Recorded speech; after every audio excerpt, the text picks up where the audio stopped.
Halo teman-teman semua, selamat bergabung lagi ya ke live TikTok aku. Dan ya ini baru hadir 4 orang ya, 5 orang baru hadir. Oke, sambil menunggu teman-teman yang lain bergabung, silahkan di tap-tap dulu layarnya teman-teman. Dan juga boleh di-share link live TikTok aku ke sosmed kalian ataupun ke teman-teman kalian supaya mereka bisa belajar bareng kita. Oke teman-teman ya, sebelum mulai seperti biasa aku mau cek semangat kalian nih. Gimana semangatnya teman-teman? Masih semangat kah untuk persiapan P3K ya? Masih semangat gak nih? Yang masih semangat silahkan komen-komen teman-teman ya. Kembali lagi, kalau yang semangatnya udah mulai pudar ya, motivasinya ditingkatin lagi teman-teman ya. Motivasinya apa teman-teman? Selamat malam Kak, masih semangat Kak? Siap Kak Ida. Halo Kak, halo juga Kak Sri Utami. Semangat 45 WD, keren nih Kak Ratna ya. Kak, kapan buka PTK 2? Maksudnya PTK 2 apa ya? P3K ya? Oke, jadi buat teman-teman yang semangatnya udah mulai loyo nih ya, ingat motivasinya apa? Dapetin SK P3K tahun 2024 ya teman-teman ya, biar semangatnya kembali lagi. Yuk, semangat yuk. Oke teman-teman, ini baru mulai ya, live-nya memang baru mulai karena tadi ada kegiatan sedikit jadi agak lama, tapi ini dimajuin sekitar 20 menit. Nah, seperti biasa ya, soalnya itu ada 10, tapi aku tambahin satu soal yang semalam itu kurang ya teman-teman. Jadi hari ini ada 11 soal. Nah, ini soal yang pertama teman-teman.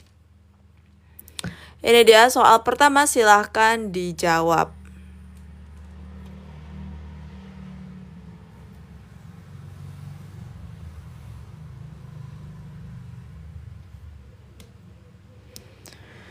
Oke, silahkan dijawab untuk soal nomor 1 ya. Kita lihat, seorang bidan sedang mempersiapkan perawatan untuk bayi baru lahir yang sedang menerima fototerapi. Nah, apa saja tindakan yang dapat dilaksanakan?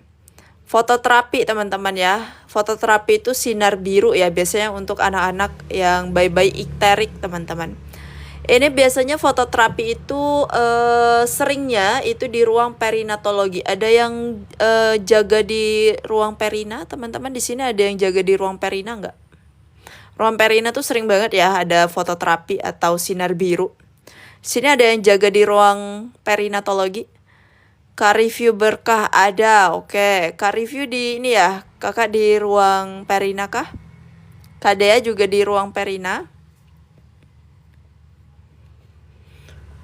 Ruang perinatologi ya, itu sering banget tuh bayi-bayi yang iterik itu pasti dilakukan sinar terapi teman-teman.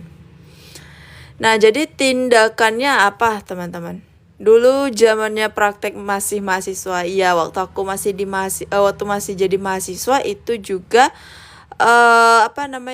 di ruang perina. Sering banget dikenanya dapatnya di ruang perina.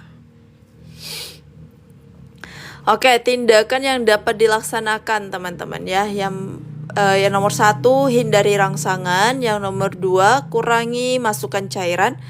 Yang ketiga, buka seluruh kulit bayi tanpa terkecuali. Yang keempat, itu monitor suhu kulit dengan ketat. Yang kelima, ubah posisi setiap 2 jam. Yang keenam, tutup mata bayi dengan penutup.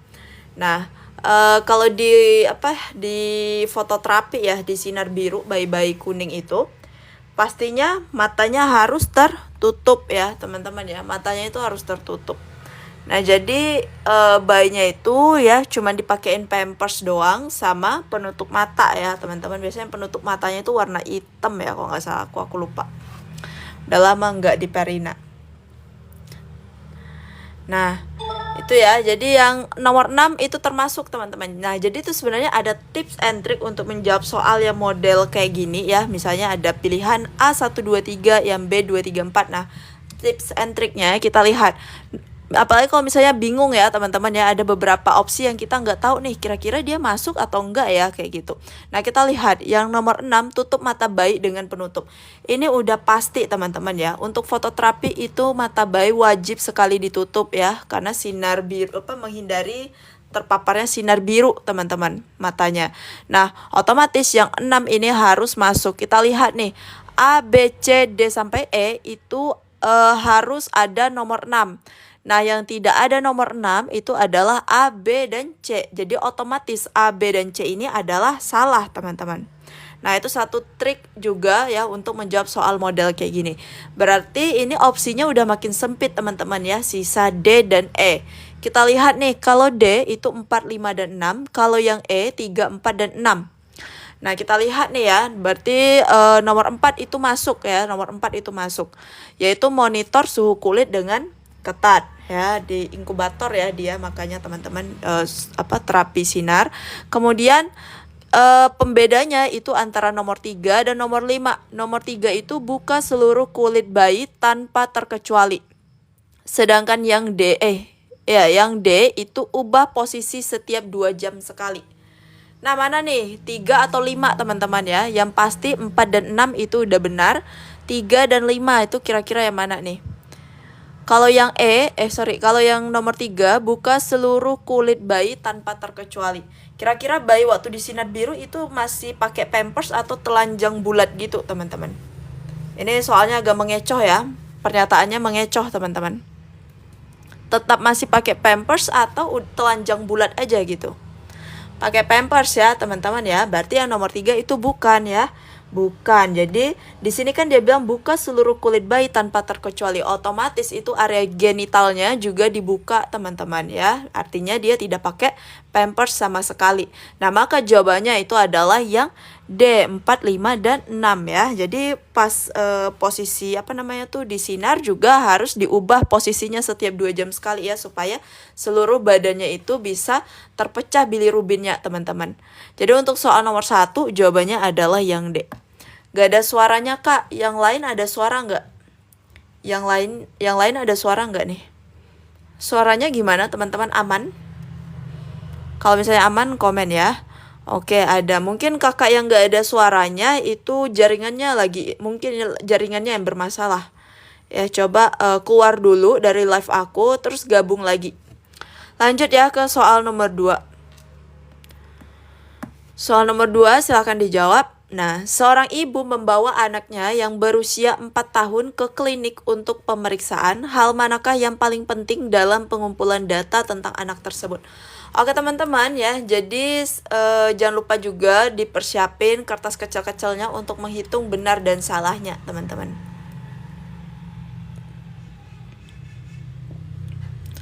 Soal nomor 2 nih, hal manakah yang paling penting dalam pengumpulan data tentang anak tersebut?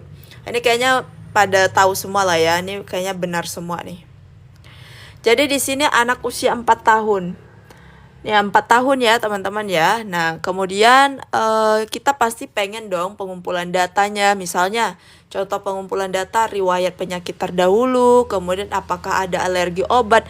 Itu kan nggak mungkin kita tanya ke anak ya teman-teman ya. Dia nggak tahu, apalagi usia 4 tahun. Maka kita perlu melibatkan ibu selama proses pemeriksaan ya, terutama di bagian anamnesa dan juga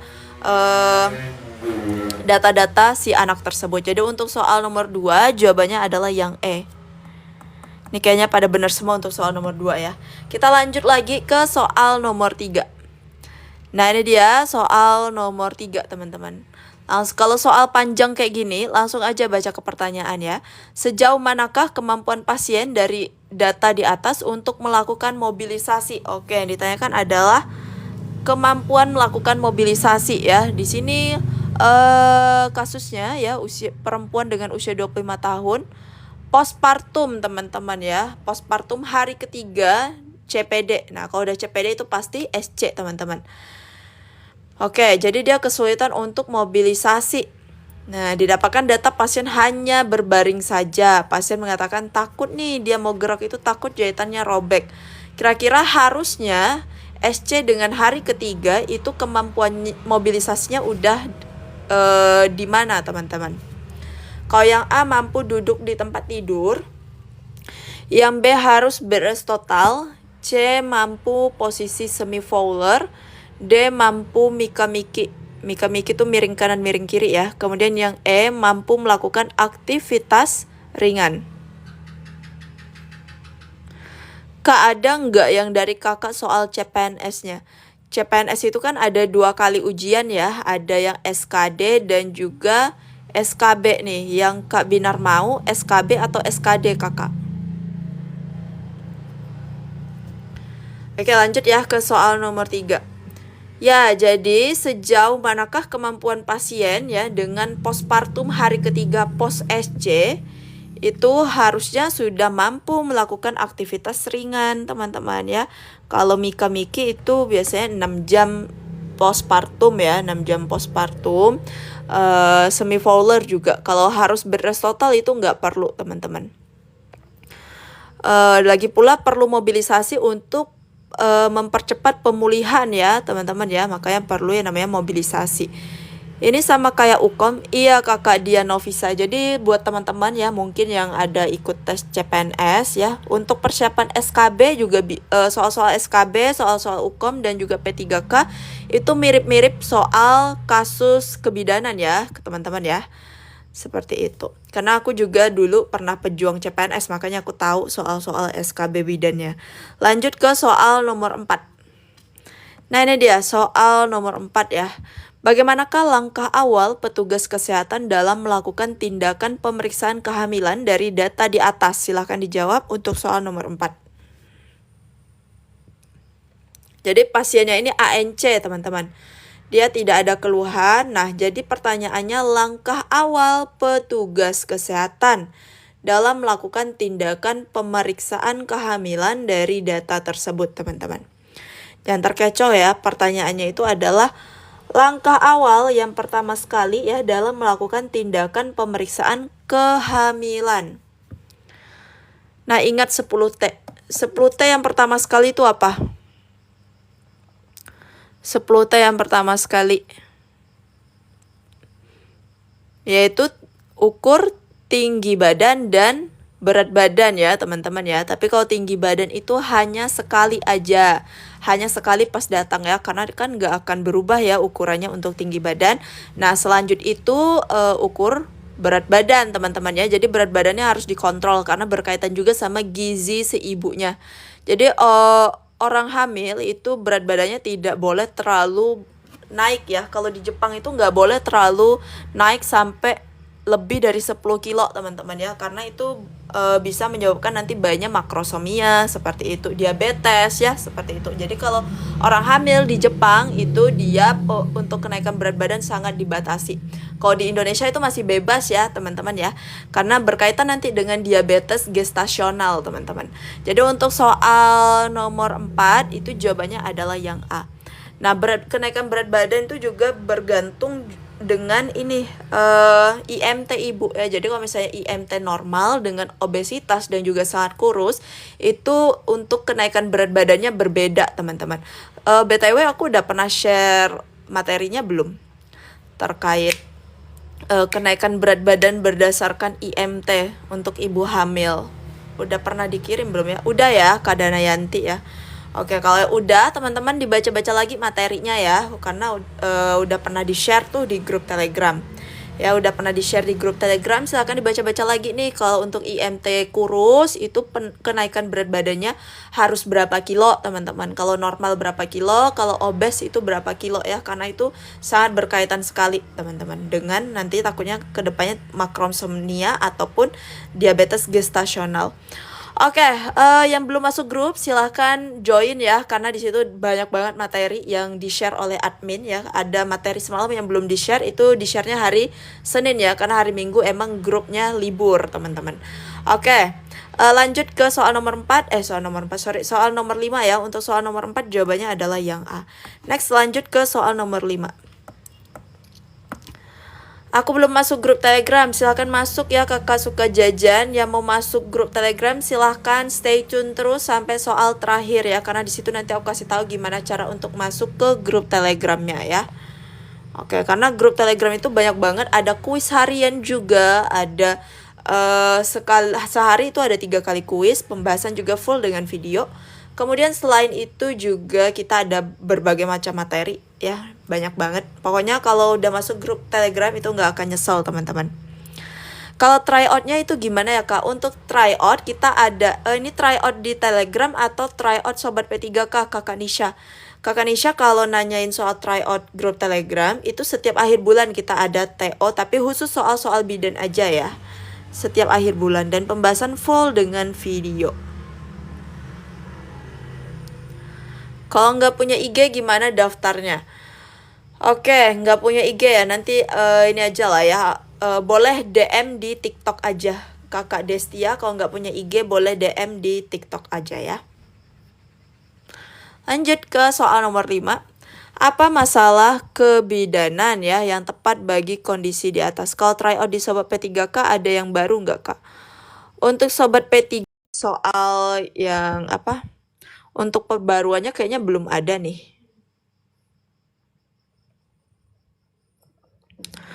Oke, silakan dijawab untuk soal nomor 5, teman-teman.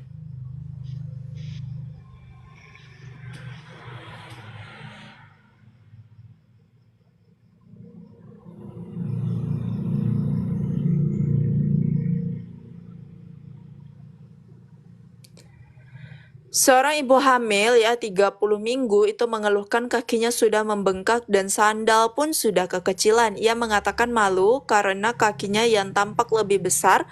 Wanita menyebutkan bahwa kaki saya seperti kaki gajah. Nah, masalah kebidanan yang tepat pada kondisi di atas itu apa?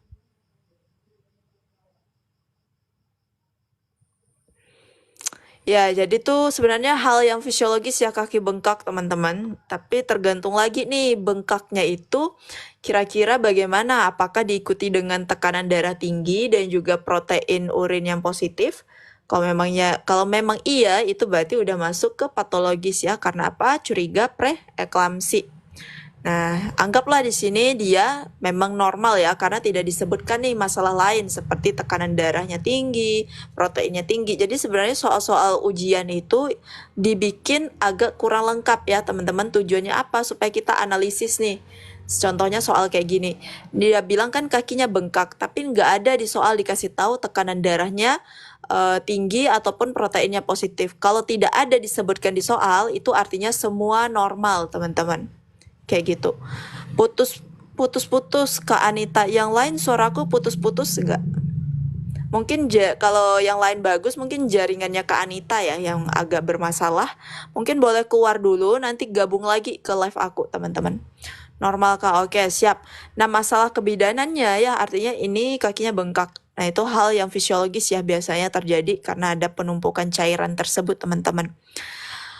Oke, jadi di sini masalahnya yaitu berkaitan dengan yang C, teman-teman. Yaitu gangguan citra tubuh akibat perubahan anatomi fisiologi saat kehamilan ya, seperti itu. Jadi ada gangguan nih dengan citra tubuhnya yaitu apa? Yaitu kakinya bengkak seperti gajah nih. Akibatnya apa? Yaitu perubahan anatomi fisiologi saat kehamilan. Nanti kalau misalnya udah melahirkan dia udah balik normal lagi kok. Kayak gitu. Jadi untuk soal nomor 5 ya jawabannya adalah yang C. Assalamualaikum, waalaikumsalam Kak Neneng. Lanjut ya ke soal nomor 6. Nah, untuk soal nomor 6, apakah kemungkinan hasil yang paling sesuai pada pemeriksaan abdomen? Silahkan dijawab. Kak, soal CPNS sama P3K beda nggak, Kak?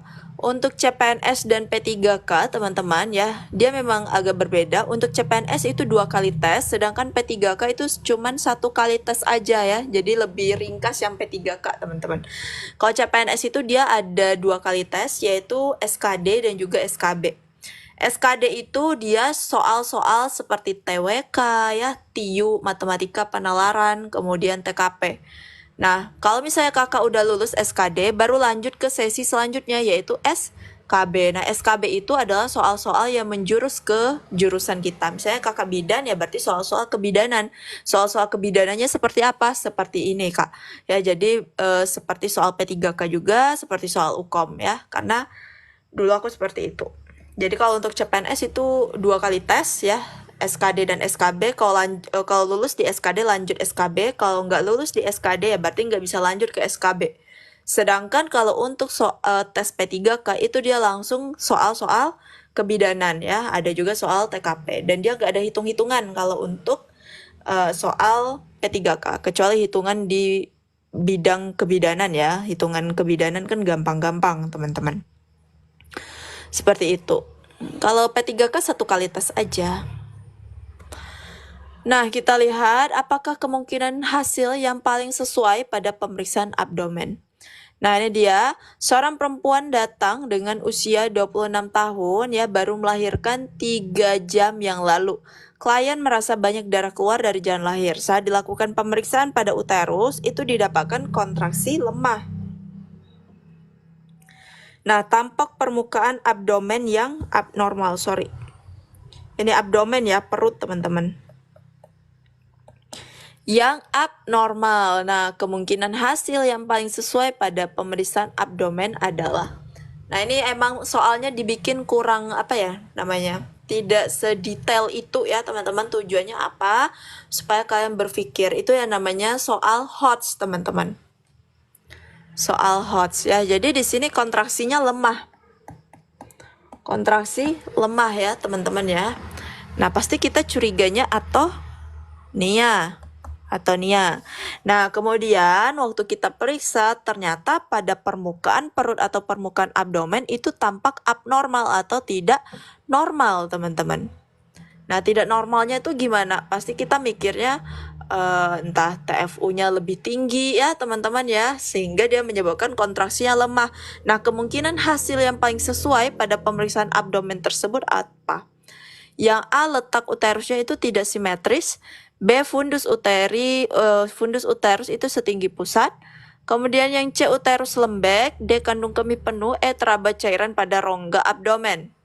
Hasil ya yang ditanyakan adalah kemungkinan hasil yang paling sesuai nih. Kira-kira apa nih sehingga dia menyebabkan lemah uterusnya, kontraksinya? A, B, C, D, atau E, teman-teman? Ya, uterusnya itu memang lembek ya. Tapi kira-kira penyebab lembeknya itu kenapa? Kemungkinannya. Ini baru suspek ya, teman-teman. Biasalah kita kalau periksa ya, bidan tuh pasti mikir, uterusnya ini lembek ya. Kenapa nih kira-kira? Pasti apa yang kita periksa, teman-teman? Sehingga bisa kita mikir ke jurusan menjurus ke atonia. Apakah dia ada gangguan koagulasi darah ya? Atau jangan-jangan ada ketinggalan selaput plasenta? Atau mungkin kandung kemihnya penuh. Kandung kemih penuh itu bisa mempengaruhi kontraksi ya, teman-teman ya. Makanya bisa lemah. Kalau kontraksi lemah bisa atonia, makanya perdarahan kayak gitu. Kemudian apa lagi? Karena apa nih? Kalau kontraksinya lemah, atonia. Atonia itu karena bisa terjadi ya kandung kemihnya penuh ya, teman-teman ya. Jadi karena kandung kemih penuh itu, maka bisa membuat uterus itu kontraksinya lemah ya, dan bisa menyebabkan si atonia tadi dan terjadi perdarahan, teman-teman. Nah, kalau misalnya kandung kemihnya penuh ya, maka bisa kita lakukan kateter ataupun menyuruh pasiennya BAK. Tapi kalau pasiennya nggak bisa BAK sendiri, ya udah kita kateter aja, teman-teman ya, supaya kembali lagi nih kontraksinya. Jadi untuk soal nomor 6, jawabannya adalah yang D. Oke, lanjut ya ke soal nomor 7. Nah, soal nomor 7, teman-teman. Nah, ini soal hormon. Tahun lalu ada yang dapat hormon nggak? Aku lihat FR tahun lalu itu banyak banget ya yang bilang dapat hormon nih, banyak banget dapat hormon. Kak, live-nya jam berapa aja? Live-nya jam 7 malam ya, waktu Indonesia Barat, teman-teman. Dapat Kak, banyak banget hormon. Sip. Sering ketinggalan aku. Jam 7 malam, teman-teman. Jam 19.00 waktu Indonesia Barat live-nya. Hormon ya, banyak banget ya soal-soal hormon, teman-teman. Nah, ini kira-kira hormon apa nih yang menyebabkan sendawa pada ibu hamil? HCG kah, progesteron, relaksin, prostaglandin, estrogen. Ada yang jawab prostaglandin ya. Prostaglandin itu yang bisa memicu kontraksi, teman-teman. Nyeri perut. Ya, jadi di sini hormon yang menyebabkan sendawa ya, itu adalah hormon progesteron. Jadi progesteron ini bisa menyebabkan sendawa, kemudian apalagi konstipasi ya, teman-teman ya. Konstipasi itu penyebabnya si progesteron juga. yang meningkat ya, kemudian sering meludah ya teman-teman ya, seperti itu. Jadi orang hamil itu kan hormonnya acakadul ya, fluktuatif ya, naik turun. Jadi makanya bisa sendawa, konstipasi, susah BAB, meludah itu akibat dari tingginya hormon progesteron. Kalau nggak hamil tuh kan hormon kita stabil teman-teman. Paling fluktuatifnya pas mau mendekati haid aja kayak gitu. Jadi untuk soal nomor 7 jawabannya adalah yang B. Next lanjut ke soal nomor 8. Soal nomor 8 silakan dijawab. Intervensi apa yang bisa dilakukan bidan pada ibu tersebut? Oke, seorang ibu sedang dalam ruangan operasi dan dokter sedang melakukan operasi sesar pada ibu tersebut. Ibu diberikan anestesi secara spinal. Intervensi apa yang bisa dilakukan bidan pada ibu tersebut? Tahun lalu ada yang dapat soal tentang operasi nggak nih? Kamar operasi ada yang dapat nggak soal kamar operasi? Ini kamar operasi biasanya didapatkan oleh teman-teman yang D4 ya ataupun S1. Kak Hisni dapat Kak? Kak Hisni kalau boleh tahu D3 atau D4 Kakak?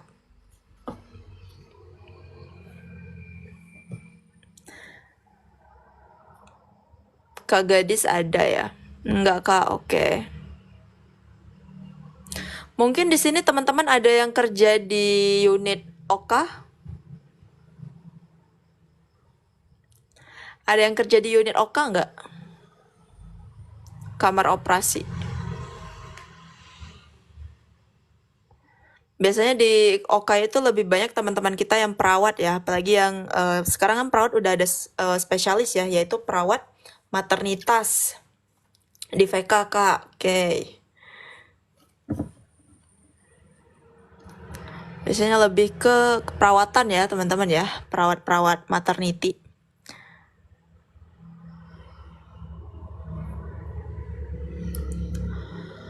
Oke, lanjut ya. Untuk seorang ibu ya, kita baca dulu soalnya baik-baik di sini. Seorang ibu itu sedang dalam ruang operasi dan dokter sedang melakukan operasi sesar pada ibu tersebut. Nah, ibu ini diberikan anestesi secara spinal ya, teman-teman ya, di punggungnya ya itu diberikan anestesi. Sebelum operasi itu harus diberikan anestesi dulu. Ya, kemudian intervensi apakah yang bisa dilakukan bidan pada ibu tersebut? Nah, setelah dilakukan anestesi, intervensi yang dilakukan bidan tuh apa, teman-teman? Nah, itu maksud soalnya ya. Jadi kan ibunya itu diberikan anestesi. Nah, pertanyaannya intervensi apa yang bisa dilakukan bidan, teman-teman? Ya, pastinya setelah kita lakukan anestesi itu kita menguji efek anestesinya ya. Kira-kira udah bekerja atau belum nih? Tahu-tahu anestesinya kurang nih.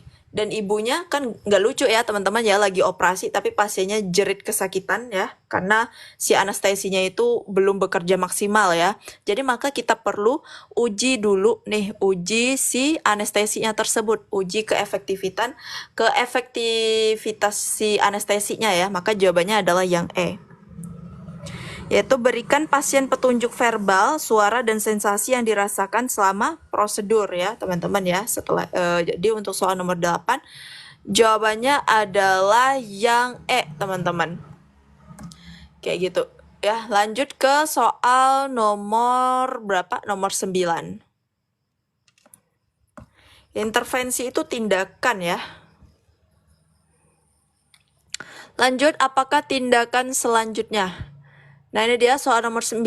Seorang bidan di poli kandungan sedang melakukan pemeriksaan Leopold pada ibu hamil usia kehamilan 28 minggu. Bidan sudah menentukan bagian janin yang terletak di kedua sisi uterus. Nah, apakah tindakan selanjutnya?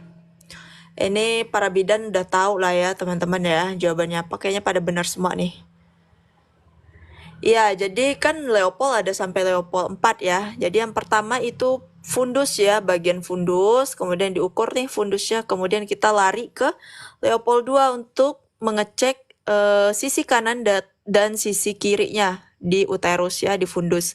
Setelah itu baru kita periksa bagian bawah janin untuk melihat presentasi ya teman-teman ya, untuk meraba presentasi kepala atau bukan, seperti itu. Jadi untuk soal nomor 9 jawabannya adalah yang C. Menentukan bagian bawah janin. Setelah menentukan bagian bawah janin, baru selanjutnya adalah menentukan presentasi terbawah janin itu sudah masuk PAP atau belum ya. Jadi untuk soal nomor 9 jawabannya adalah yang C. Lanjut ke soal nomor 10. Nah, ini dia soal nomor 10, silahkan nih. Agak panjang ya teman-teman ya untuk soal nomor 10. Tindakan pertama apa yang dilakukan bidan untuk pasangan suami istri tersebut? Nah, ini panjang banget teman-teman. Opsinya juga panjang ya. Ya, salah satu deh. Kak Nur Ainin, kalau boleh tahu salah nomor berapa nih Kak Nur Ainin? Challenge ya, bisa benar semua nggak nih soal malam ini? Nah, tindakan yang pertama yang dilakukan oleh bidan untuk pasangan suami istri ini, teman-teman. Nomor 9. Oh, nomor 9 Kak Ainin salah ya.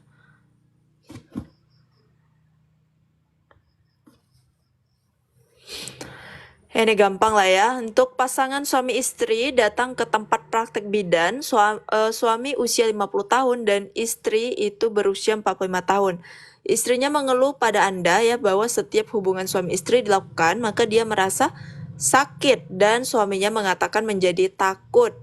Karena menjadi penyebab sakit istrinya, tindakan pertama apa yang dilakukan bidan untuk pasangan suami istri tersebut? Lihat ya teman-teman, jangan salah lagi. Tindakan pertama, berarti tindakan yang pertama sekali yang harus dilakukan oleh bidan.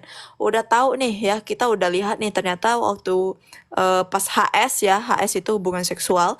Pas HS itu ternyata istrinya mengeluh sakit. Di otak kita pasti udah mikir ya, apalagi usia 45 tahun. Nah, ini udah masuk ke tahap menopause ya. Premenopause itu salah satunya apa? Ya ini tadi, nyeri saat HS ya teman-teman ya. Karena hormon estrogennya udah mulai turun ya. Jadi untuk menghasilkan lendir serviks itu udah mulai agak berkurang, makanya terasa nyeri kesat ya teman-teman, sehingga menyebabkan nyeri tadi. Nah, tindakan pertama yang harus dilakukan itu yang A, B, C, D, atau E teman-teman. Ya, kita harus kasih tahu dulu ya. Kita harus beritahukan dulu hasil pemeriksaan kita. Ya, yaitu dengan jawabannya yang A tadi nih. Lakukan konseling dan pendidikan seks ya pada suami istri, serta sampaikan bahwa istrinya saat ini sedang mengalami klimakterium. Nah, pertama sekali kita harus kasih tahu dulu nih penyebab nyerinya itu apa, karena istrinya udah masuk ke dalam fase klimakterium teman-teman. Seperti itu. Jangan ucuk-ucuk langsung kita kasih gel ya teman-teman ya. Pasiennya tuh nggak ngerti ini kenapa bidannya ngasih gel, tujuannya untuk apa ya. Nah, kasih tahu dulu nih kalau si istrinya itu udah mengalami fase klimakterium. Nah, bedanya klimakterium dengan premenopause itu apa teman-teman? Kalau klimakterium itu fase dari premenopause sampai menopause ya, dari premenopause sampai postmenopause itu namanya fase klimakterium ya, seperti itu. Jadi ada premenopause, menopause, postmenopause, dan satu lagi ada masa senium, seperti itu ya. Jadi untuk soal nomor 10 jawabannya adalah yang A. Lanjut ya ke soal nomor 11 nih. Nah, ini soal semalam yang ketinggalan ya, bonus 1 soal semalam. Silahkan dijawab untuk soal nomor 11 teman-teman. Ini soal yang terakhir, dan buat teman-teman yang mau masuk grup Telegram tadi, silahkan ditonton sampai soal nomor 11. Nanti setelah ini aku kasih tahu gimana cara untuk gabung ke dalam grup Telegramnya. Lanjut ke soal nomor 11. Seorang bidan sedang merawat seorang anak usia 5 tahun yang telah dipasang traksi setelah mengalami fraktur pada femur. Nah, aktivitas bermain yang tepat untuk anak tersebut apa? Nah, jadi kira-kira apa nih aktivitas bermain yang tepat untuk anak usia 5 tahun dengan kondisi fraktur pada femur? Jadi ini tulang pahanya patah ya teman-teman ya. Pasti dia harusnya 5 tahun itu udah bisa lari sana lari sini, main bola, lompat-lompat ya teman-teman.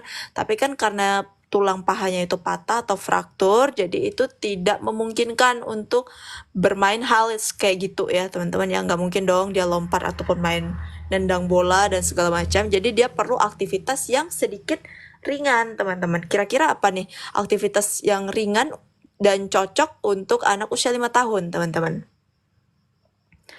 A. Bermain balok, yang B. bermain puzzle, C. melihat video musik, yang D. melihat buku bergambar ukuran besar, yang E. biblioterapi. Biblioterapi itu apa ya? Biblioterapi ada yang tahu nggak biblioterapi? Biblioterapi nih. Atau ada yang suka juga biblioterapi, teman-teman? Ada yang suka biblioterapi juga nggak di sini? Misalnya pagi-pagi biblioterapi ya, biar healing gitu. Jadi biblioterapi itu teman-teman ya, itu melakukan terapi dengan membaca buku. Ya, biblioterapi itu dia melakukan terapi dengan membaca buku ya. Biasanya ada nggak nih yang suka teman-teman ya? Pagi-pagi itu ngopi sambil baca buku kayak gitu ya, buku-buku untuk improvisasi diri ya, bisa juga kayak gitu. Nah, jadi di sini aktivitas yang tepat untuk anak usia 5 tahun dengan kondisi fraktur pada femur itu adalah yang B, bermain puzzle ya. Jadi bermain puzzle ini boleh untuk dari usia 5 sampai dengan 8 tahun. Tapi untuk tingkat kesulitannya itu disesuaikan lagi dengan usia ya. Semakin tinggi tingkat usianya itu kesulitan puzzle-nya semakin meningkat juga teman-teman. Kalau untuk bermain balok ya, kalau nggak salah aku itu usia 2 sampai dengan 3 tahun teman-teman. Seperti itu. Jadi untuk soal nomor 11 jawabannya adalah yang B. Oke, ada yang benar semua nggak? 11 soalnya ada yang benar semua? Sampai soal nomor 11 ada yang benar semua nggak nih? Oke, buat tadi teman-teman yang mau gabung ke grup Telegram ya, silahkan pergi ke Instagramnya Lolos ASN ya. Dan juga buat kalian yang mau order, aku kasih voucher sebesar 20.000 nih biar makin murah ya, karena harga normal itu 120.000. Jadi kalau pakai voucher jadi 100.000 aja teman-teman. Nah, dapetin vouchernya gimana? Buat teman-teman yang mau masuk grup, silahkan follow dulu ya, link follow Instagramnya Lolos ASN. Dan nanti kalian langsung dapetin voucher 20.000. Dan buat yang mau order ebook plus dengan grup Telegramnya, silahkan kalian hubungi WhatsApp admin di sini teman-teman ya. Nanti bakal dibahas oleh admin satu persatu. Dan kuota voucher itu terbatas hanya untuk 5 orang tercepat ya. Jadi buat kalian yang udah order ebook itu setelah order akan langsung dimasukkan ke grup Telegram ya. Jadi di grup Telegramnya itu udah ada kuis harian ya, mulai soal-soal bidan dan pembahasan full semua dengan video, dan ebook juga full dengan video teman-teman. Untuk soal kuis sehari itu ada 3 kali soal ya, dari Senin sampai hari Sabtu. Kemudian ada tryoutnya juga, tryout setiap akhir bulan, dan sebentar lagi kita ada ini tryoutnya tanggal 31 Juli, jadi jangan sampai ketinggalan. Selain itu juga ada materi-materi yang berkaitan dengan kisi-kisi P3K ya. Jadi 100.000 menurut aku murah banget lah ya. Dan ini berlaku sampai kalian selesai ujian P3K. Grupnya itu berlaku sampai selesai ujian P3K. Dan untuk ebook itu berlaku seumur hidup teman-teman. Jadi silahkan aja langsung di order ebook plus dengan grup Telegramnya di WhatsApp admin di sini ya. Nanti bakal dibalas oleh admin satu persatu. Oke teman-teman, sampai jumpa ya. Thank you so much buat kalian yang udah bergabung ke live TikTok aku, dan besok kita live lagi seperti biasa jam 19.00 waktu Indonesia Barat ya. Dan juga untuk rekamannya buat kalian yang ketinggalan, silahkan di subscribe YouTube aku Aulia Sakinah Putri, karena di situ aku bakalan upload ulang rekamannya ya. Oke teman-teman, sekian dari aku ya. Kak, belum ada Bimbel Warrior-nya Kak. Untuk Bimbel Warrior belum ada kabar terbarunya sih ya, Kakak Sudirman. Dan ya segitu aja teman-teman, sampai jumpa besok ya. Semangat selalu persiapannya ya, jangan males-males. Kalau misalnya kekurangan motivasi, ingat lagi motivasinya apa? Terima SK P3K 2024. Oke teman-teman, segitu aja dari aku. Terlebih kurang aku mohon maaf. Bye-bye.